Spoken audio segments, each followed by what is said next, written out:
میں ڈاکٹر شہزاد انور، میں ماہر امراض درد ہوں اور ریجنریٹو میڈیسن کا اسپیشلسٹ ہوں۔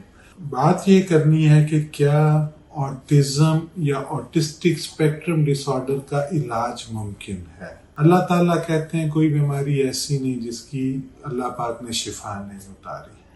تو یہ کہنا کہ جی کسی بیماری کا یا آٹزم کا علاج نہیں ہے تو یہ سراسر زیادتی ہے۔ نو ڈاؤٹ کہ جی آٹزم ایک بڑی کمپلیکس ڈیزیز ہے اور ابھی تک کا جو ایویڈنس یا ڈیٹا ہے وہ کوئی بہت پرومزنگ نہیں ہے۔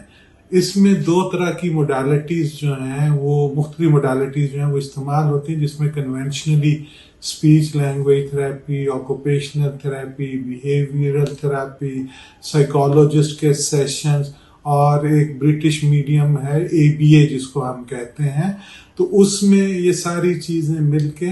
لیکن میرا ہمیشہ سے ان چیزوں پہ ایک سوال رہا ہے کہ یہ سمپٹومیٹک امپروومنٹ کر رہے ہیں جو اس بیماری کی روٹ کاز، جو اس کی اصل بنیادی وجہ ہے، اس میں 3-4 چیزیں ہیں کہ نیوروجینک نیورونز کی انفلیمیشن ہے، ان کے جو آپس میں کنیکشنز ہیں ان کا ڈس فنکشن ہے، ایکشن پوٹینشیل کی جنریشن ڈفرینٹ طرح سے ہو رہی ہے، گٹ میں الرجیز ہیں، تو یہ مختلف چیزیں ہیں، ان کو ایڈریس نہیں کیا جا رہا کہ جو سیلولر ڈس فنکشن ہے، یا اور ہم بیس پہ جائیں تو مائٹوکونڈریل ڈس فنکشن، جس کی وجہ سے یہ ساری پرابلمس ہیں۔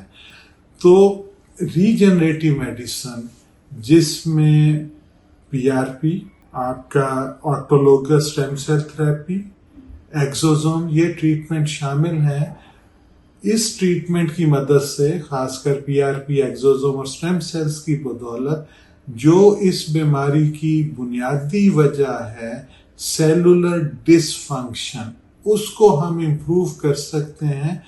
اگر سیلولر ڈس فنکشن امپروو کرے گا تو گریجولی ان بچوں کے برین کے سیلز، ان کے کنیکشنز وہ نارملی کام کرنا شروع کر دیتے ہیں۔